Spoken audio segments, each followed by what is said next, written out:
Welcome to your ultimate pit stop, Piston Pundit, where we shift gears on the headlines and dig into what's really driving today's economic upheavals.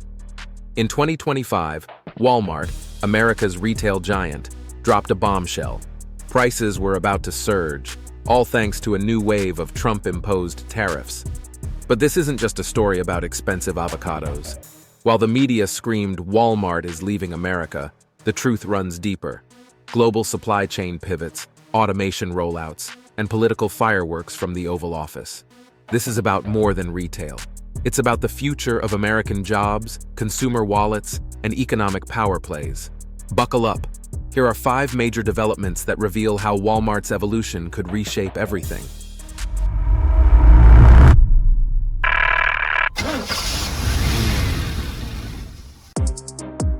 Price shockwave.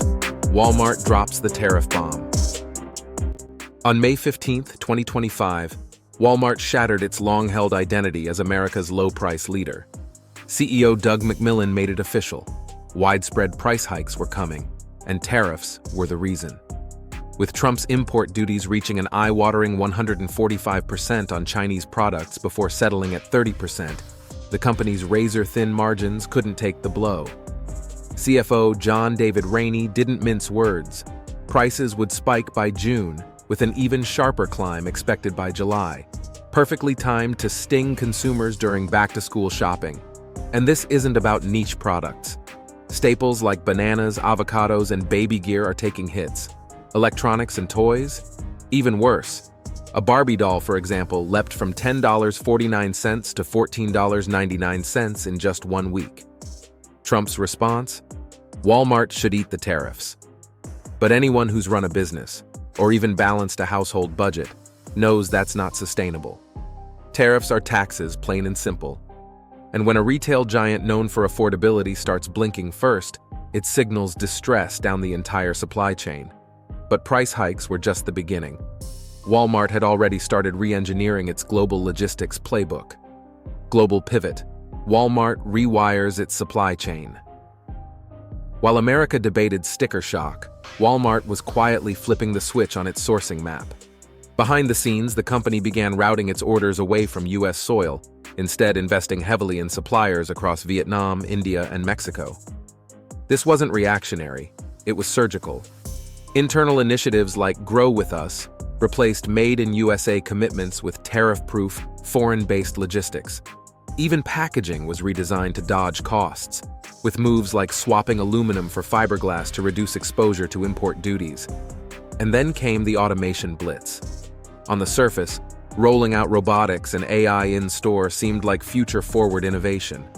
But in reality, it was damage control, a tactical replacement for rising labor costs and tariff-induced shrinkage. Critics called foul, labeling it a betrayal of Walmart's Americana image. But executives had one clear priority: survivability. They weren't abandoning American retail, they were insulating it.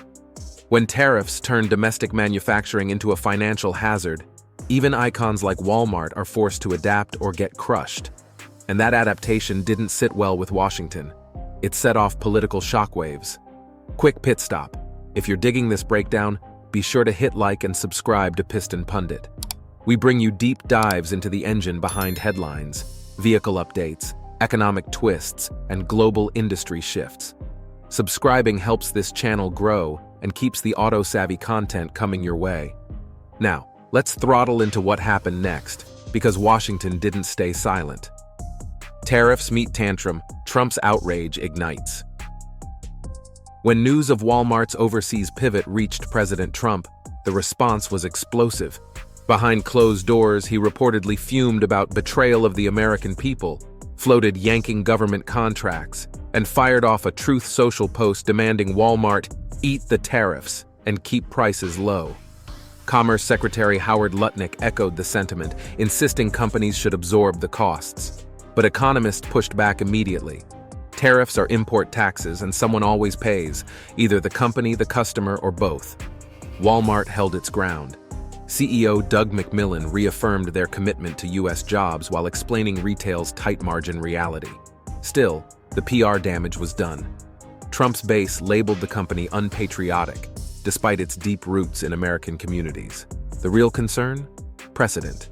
Trump had blasted Harley-Davidson and GM before, but Walmart isn't just another company. It's a national retail anchor. If even Walmart starts shifting away from the domestic economy, it's more than a business decision. It's a glaring signal that this tariff-driven policy track is breaking down fast. And nowhere was that signal clearer than in the company's latest financial disclosures. Financial fault lines. Walmart feels the squeeze. Walmart's first quarter earnings told a tale of resilience wrapped in red flags. Revenue climbed to $165.61 billion, largely driven by groceries and e-commerce. But profits took a hit. The company beat analyst expectations, but only because of aggressive cost-cutting and early import stockpiling, not actual retail strength. CEO Doug McMillon and CFO John David Rainey didn't mince words. Tariffs were slashing profitability. A $350 Chinese-made car seat now costs over $450. Similar spikes are looming for strollers, electronics, and seasonal goods. Walmart isn't alone. Companies like Mattel and Procter & Gamble are hiking prices too. But Walmart's size, 4,600 plus stores, 150 million weekly shoppers, means its financial moves ripple across the national economy. At first, investors flinched, but soon they recognized Walmart's play: automation, overseas sourcing, and AI as lifelines. Profits might stabilize, but not without leaving Main Street behind. Meanwhile, consumer confidence is slipping. With 75% blaming tariffs for higher prices, Walmart's pivot feels less like abandonment and more like survival under unsustainable conditions. And speaking of Main Street, let's look at how these decisions are shaking everyday American communities. Economic aftershocks, communities caught in the crossfire. When Walmart shifts gears, small-town America feels the jolt. This isn't just about pricier products or flashy automation. It's about families losing hours, jobs, and stability. Distribution hubs are downsizing, local suppliers are being dropped, and regional truckers are hauling fewer loads. The chain reaction is already underway. In many rural areas, Walmart is the largest employer. Cutting shifts or staff doesn't just affect payroll. It shakes up housing markets, school funding, and even local health care. And when sourcing shifts overseas, small manufacturers that once thrived on Walmart contracts risk shutting down entirely. Sure, Walmart is investing in tech-heavy stores and fulfillment centers, but those sleek next-gen models often need fewer boots on the ground. As the company leans more into online-first operations, rural locations risk being sidelined. Lawmakers are sounding the alarm, yet Trump is doubling down, threatening new tariffs for companies offshoring work. Economists warn this move could deepen inflation and stall growth. For working Americans, the dilemma is real: pay more or lose more. With tensions climbing and livelihoods at stake, the path forward is foggy and full of financial potholes. Final verdict: Walmart's new route leaves Main Street behind. So, is Walmart packing up and leaving the US? Not physically. The storefronts are still there. But in sourcing, supply strategy, and spirit, it's shifting lanes. Tariffs haven't brought back factories. They've pushed companies to seek shelter, reduce headcount, and automate aggressively. Walmart, the most quintessentially American of brands, has effectively confirmed what many feared: slogans won't override spreadsheets. As prices climb, communities reel, and trade wars intensify, Walmart's pivot might just be the start. If the biggest name in retail is looking abroad to survive, what's to stop others from following? Now it's our turn. Do you think Walmart's move is a business necessity or a betrayal of the American worker? Should companies be forced to absorb tariffs, or is that just unrealistic policy? And what's the long-term cost of automation replacing local jobs in towns that rely on retailers like Walmart? Drop your thoughts in the comments. We read them, and your voice fuels the discussion. Make sure to subscribe to Piston Pundit for more deep dives into vehicle updates, economic shakeups, and the hidden forces steering the industry. Thanks for riding along. We'll see you in the next one. You can now check out any of the videos on the screen.